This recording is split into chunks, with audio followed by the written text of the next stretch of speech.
ఇంత పొద్దుగూకే వరకు కూడా ఇక్కడ ఉండి వెళ్ళాలి మేము జామ తోట కాడ కంపల్సరీగా.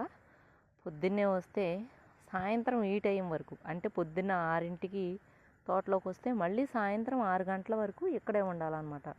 లేదంటే దొంగలు బాబోయ్ దొంగలు, జామకాయలకు కూడా మరీ కరువు వచ్చేస్తున్నారండి.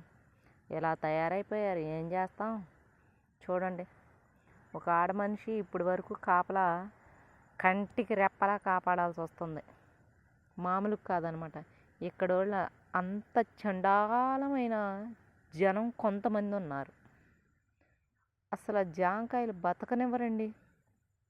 జామకాయలే కాదు, కూరగాయలు బతకనివ్వరు, రేగ్గాయలు బతకనివ్వరు, మొక్కజొన్న కండ్లు బతకనివ్వరు, ఏం బతకనివ్వరు. దొంగలు ఎక్కువ ఇక్కడ. అందుకని ఈ టైం వరకు ఉండాల్సి వస్తుంది. సూర్యుడు కూడా తల్లి కడుపులోకి వెళ్ళిపోయాడు, మేము మాత్రం ఇంకింటికి చేరలేదు.